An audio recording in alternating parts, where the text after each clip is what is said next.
Hello and welcome to my crystal collection video series. This is part 12 where I'm just picking up where I left off of the specimens and I'm going through them alphabetically, so alphabetical order. And that's going to start with P and we're going to go through the minerals to R. And yeah, so let's just get to it. So to kick off this video, I've got my Peridot Specimen A.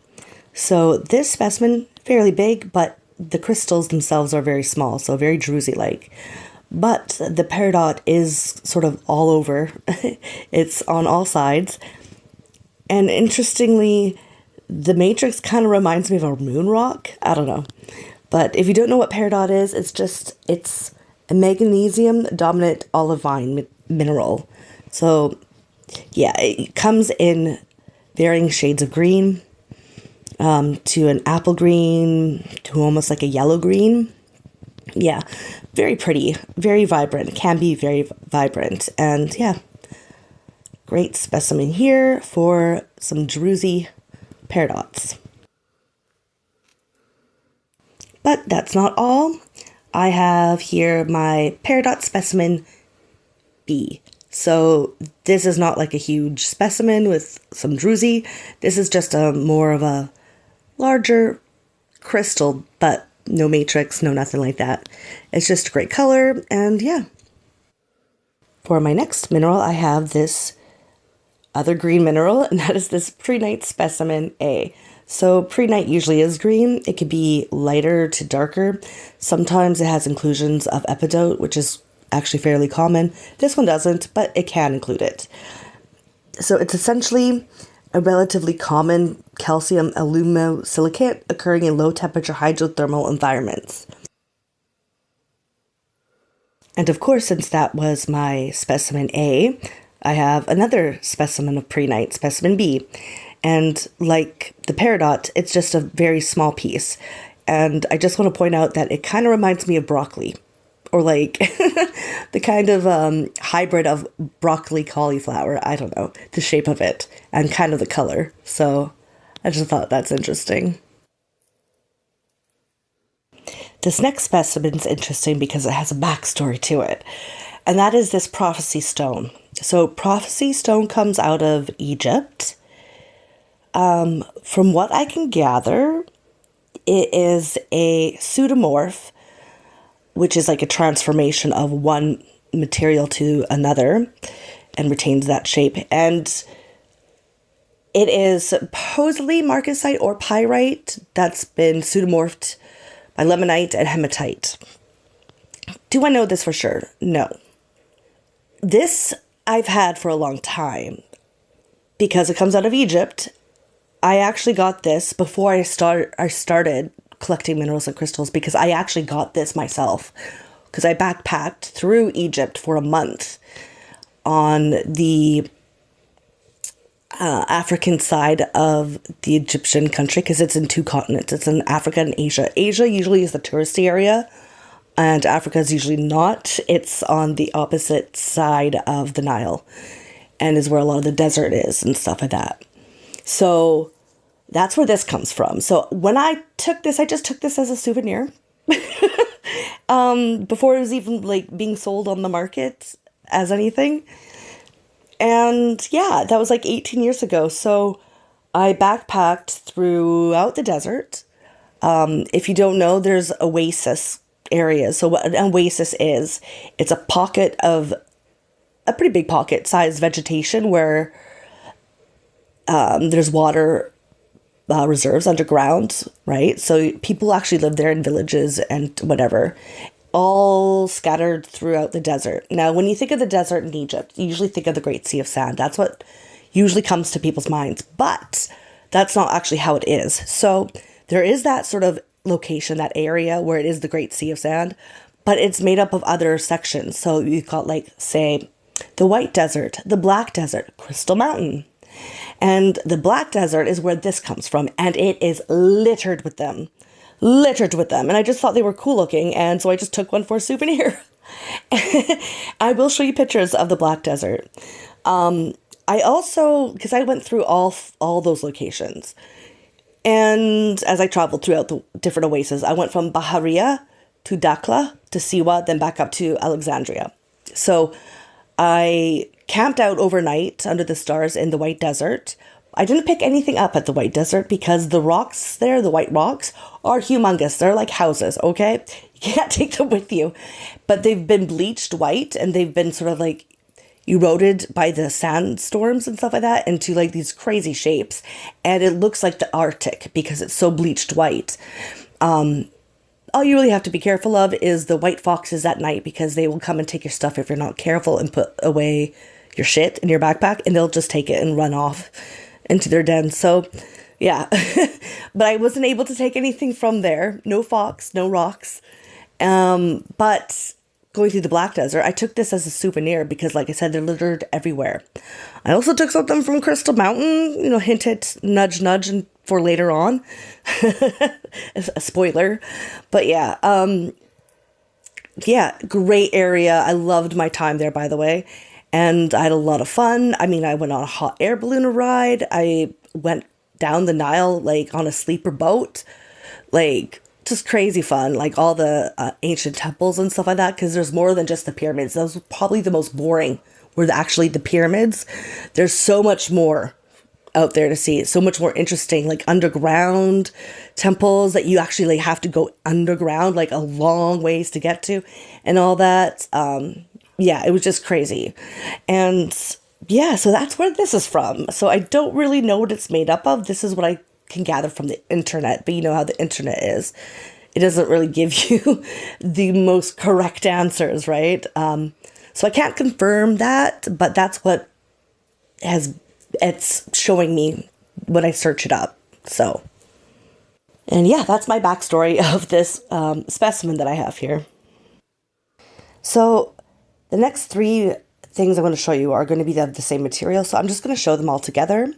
That is purpurite specimen A, B, and C. So purpurite is included in like my top 5 favorite crystal mineral species ever. So essentially, I've gone through almost all of them except one. So purpurite, malachite, charoite, kunzite are in my top 5, and there's only one more to go, which is actually my number 1 fave, but we just haven't gotten to it yet. But purpurite, the reason why I love purpurite is because the same reason I love malachite. It's got a very beautiful purple satin sheen to it, right? That almost gives off like a chatoyancy. And purpurite is actually an oxidization product of lithiophyllite. The species are secondary minerals formed by oxidization of iron and or manganese with the simultaneous leaching of lithium, primarily from their respective parent species. And yeah, it's just really beautiful. Then I have this pyrite specimen. So pyrite is a very common mineral and is one of the most common natural sulfates found in a wide variety of geological environments, from sedimentary deposits to hydrothermal veins, and as a constituent of metamorphic rocks.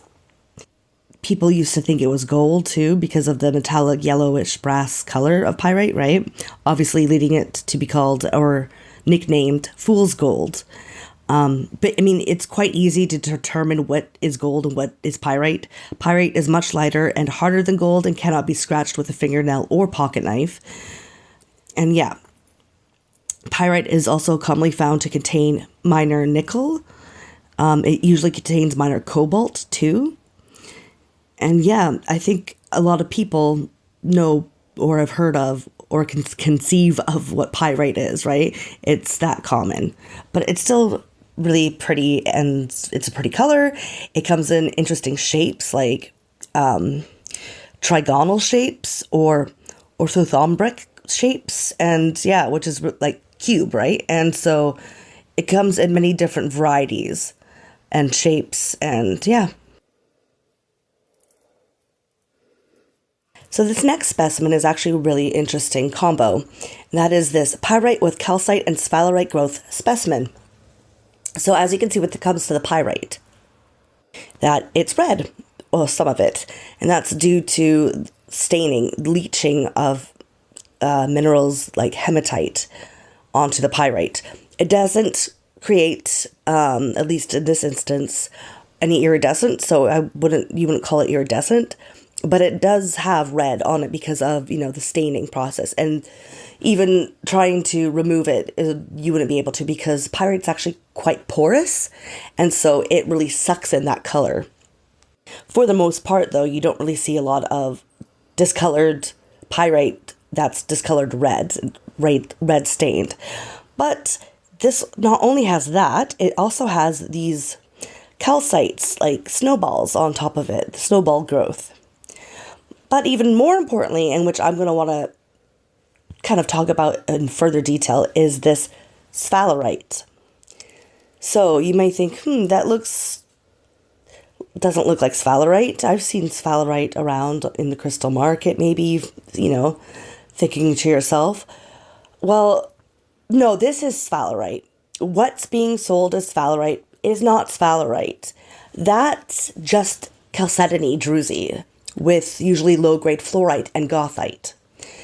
It's been tested. All the carvings that you see of sphalerite, that's not sphalerite. That's just, like I said, a mixture of goethite, fluorite, and, a variety of quartz such as chalcedony. It's been tested.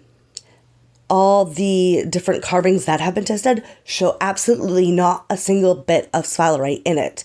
So a lot of people now just keep repeatedly call this sphalerite. This has nothing to do with sphalerite, not even close.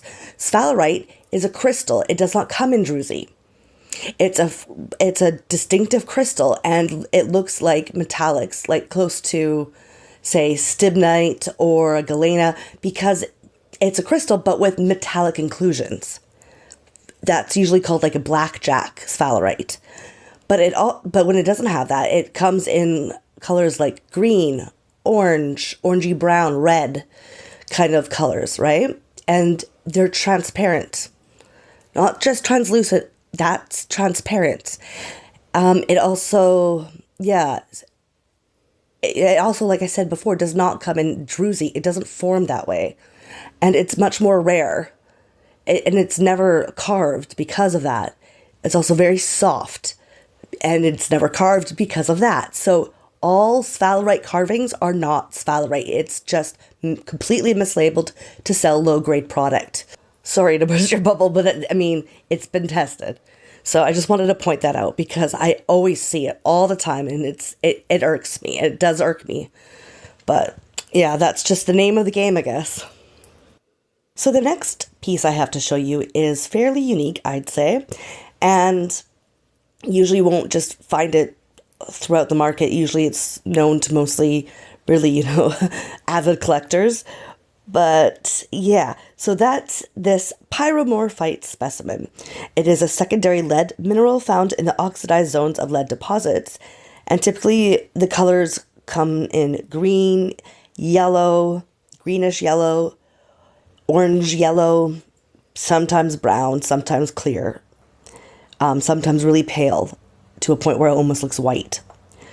And it's got these barrel-shaped hexagonal prisms in clusters or as drusies on matrix.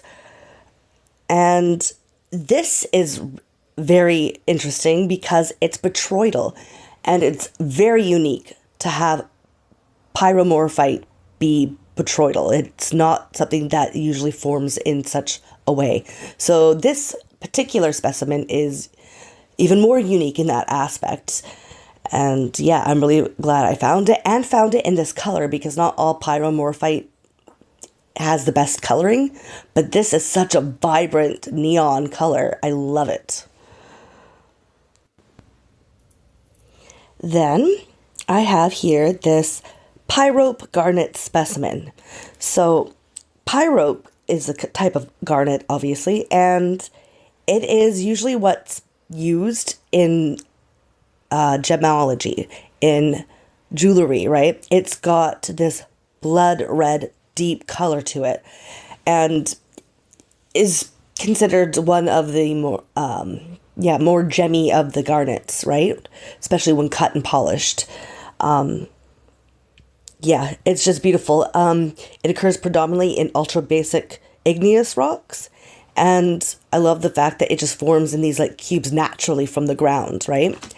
So garnet includes actually quite a few types and varieties. You could have green garnet, orange garnet, right? But a lot of the times when it comes to garnet, particularly other red types and varieties, yeah, there's usually lots of inclusions. It usually doesn't cut right. But pyrope particularly has a really nice sort of transparency to it once you cut and polish it. So it's, yeah, definitely a beaut. Obviously, this around it, right? This sort of other minerals and whatnot is just from the ground, right? Where it grew from. Now, for this next specimen, this also has a backstory. So if you remember back in the section of the prophecy stone, you'll know where this is going. So this specimen is my quartz specimen A. So my first quartz ever. It might not look like much. It looks a little odd, looks a little different. It may be due to the heat and where this is from. So yes, this is from Egypt that I took. Thinking about it a little bit more, I probably shouldn't have taken it, but I did. I took it as a souvenir. I know that it's probably not something you're supposed to do, but I did it. And I'm not that mad about it. But I know that, you're not supposed to probably take things from there. And I'm telling on myself, but I did it. I was young. I couldn't help myself. I couldn't resist. So this crystal comes from Crystal Mountain. So what is Crystal Mountain? It is a literal area in between the White Desert and the Black Desert where it is a mountain, literally a mountain made out of entirely of crystal. Just a huge block of crystals all like clustered together. And I'm talking about mountainous, which is crazy, right? And I'm going to show you pictures. And yeah, so this is where this comes from. And I'm not mad. It's a small thing. So I only took a little. And yeah, so this was my first crystal ever, I think, actually, looking back at it now. Yeah, my first crystal I've ever owned would be this one. Because, yeah, I went to this first before the prophecy stone. So, yeah, first crystal ever. So, yeah, that's interesting. And now you know maybe a little bit more about the geology and kind of geography of Egypt. So, yay. And because it is obviously specimen A, means I have more quartz to show you, which obviously. And so we're going to now move on to my quartz specimen B. So B is also kind of interesting because, okay, I got this a while ago because I did find this one as well. Did not find this in Egypt. I found this in my backyard, but not in the ground.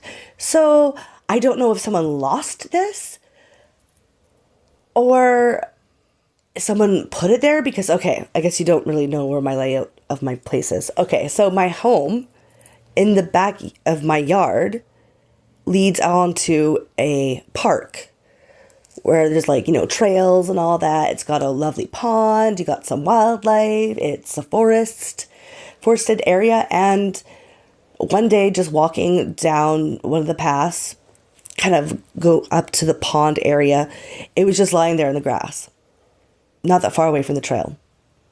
And I spotted it. So I don't think it came from the ground there. So I'm assuming someone just maybe forgot it or even placed it there. Because I know some people, I don't know why, but they go around different areas like in nature and the different parks or whatever, and they put crystals for people to find. So maybe it was something like that. I don't know, but it's mine now. So that's the backstory of this one. All right, but we're not done because we have now my quartz specimen C. Now this is a little bit different, and I did not find this one. This is what's considered to be tangerine quartz. What that is just quartz that's been stained on the outside with soil from the iron content and staining the crystal. Kind of like similar to that red pyrite, right? So you can remove this if you would like. the stain. You can remove it with muriatic acid. Like you would remove certain like calcite deposits on crystals, right, to clear it all up, clean it all up. But sometimes it's just really pretty with the coloring on it. And I think that's true in this case. So yeah, I have this quartz. That is the tangerine quartz, if we're going to be using marketing terms. But I mean, essentially it's just clear quartz with stain. Then there's this, my quartz specimen D. And it's just a clear quartz cluster that is really tiny, but it's really clear. So yeah, just a small little quartz cluster thing that is pretty.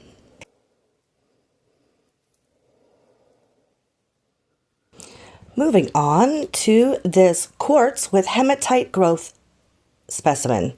So this quartz cluster has a bit of red within it.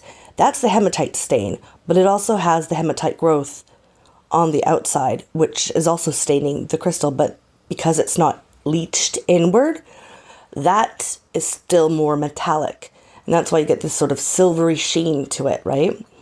And I just really liked that aspect of this piece. I mean, I don't think I really need to get into quartz. I mean, I think we all know what just regular quartz is, right? Right? Okay. Yeah, so just a pretty combination. Then next is my quartz with lithium hematite growth specimen. So very similar in that it's hematite, but this has the added lithium element, which creates this very dark purple color and is very druzy. It's just like a little bit of a stain and a sprinkle on one side of this quartz point, and even the quartz itself, just taking the quartz itself. Look how clear this thing is. It is without flaw, but it is quartz. And these little points have been coming out of Afghanistan. And yeah, super gorgeous, super high quality. Gotta love it. And even though it's small, it's definitely mighty.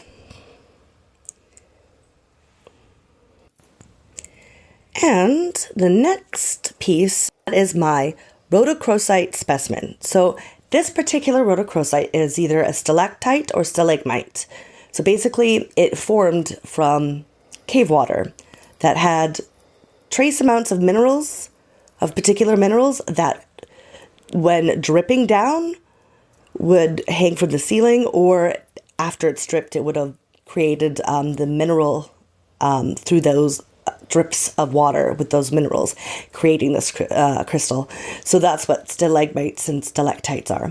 So this was interesting because it's rhodochrosite that had the traces within that mineral water, probably due to the fact that it's a biomineral. So rhodochrosite actually comes from the biomineralization of fungi, similar to siderite, which is just crazy to think of. But yeah, so that's what this is. And it always comes in this beautiful pink color. Sometimes it's really deep and dark.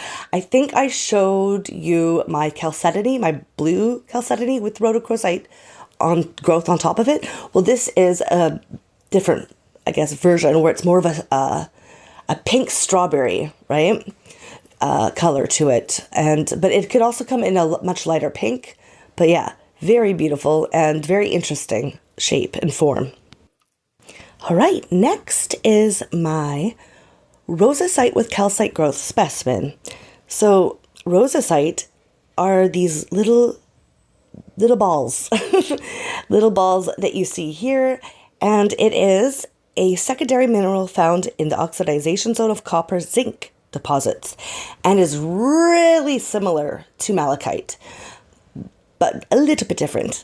But yeah, anyway, so this rosacite has like this clear almost layer of calcite growth on top of it, but clear calcite. And it just makes it really sparkly and pretty, and I love the little tiny balls.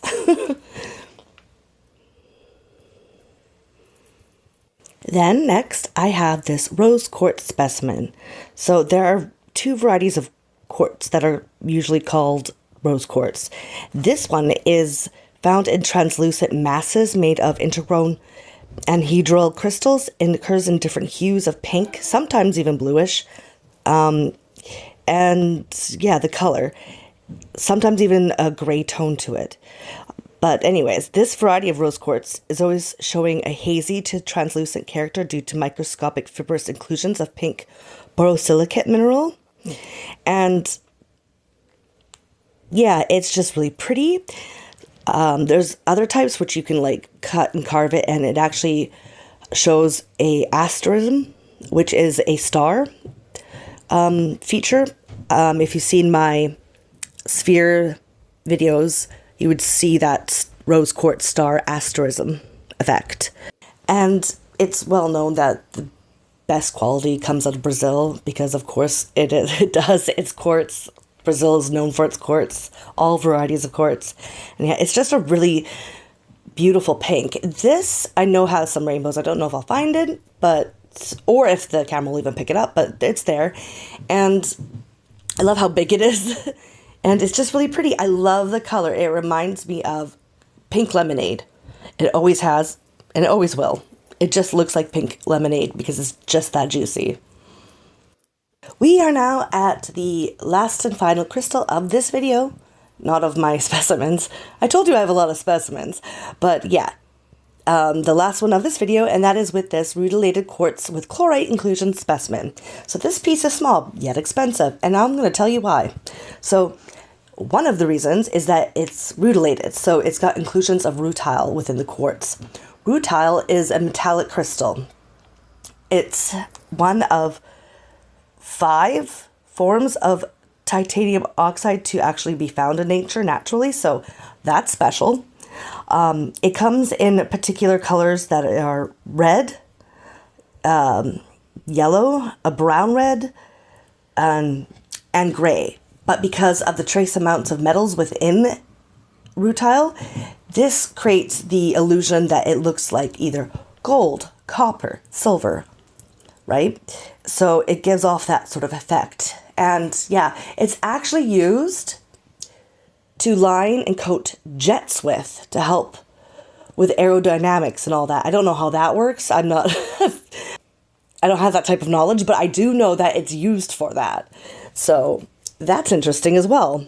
Another reason why it's probably expensive, because, you know, military probably would like to take a lot of that rutile, that, you know, airplanes and all that. So yeah, there's that. Also, it's got inclusions of chlorite. Chlorite is what creates this green sparkly effect. Very, very pretty. But the reason, probably number one reason why it's really expensive is because this particular variety comes straight out of the Himalayan mountains. Himalayan mountains, really tall, really hard to get to. It's not extracted or mined from any sort of machinery that can't go up a Himalayan mountains, right? So it's done by hand and by very simple basic tools that can be brought up there, which makes the process really difficult. The extraction mining process really difficult. And you're climbing a mountain, right? So it's not just the machinery can't get up there, it's hard for humans to get up there. Hence why expensive crystal. But if you can get your hands on some, really pretty. Really pretty. And that is everything for this video, at least. Hopefully you learned something, learned new crystals you never knew existed, got new information from ones that you already knew but didn't know, any details about. And yeah, like, comment, and subscribe. I will be posting my last and final part of the series next. So part 13 will be the last of them. And so look out for that, because after that I want to get to some unboxing. I've got some new and interesting stuff I want to show you. So with that being said, take care and I'll see you later. Bye!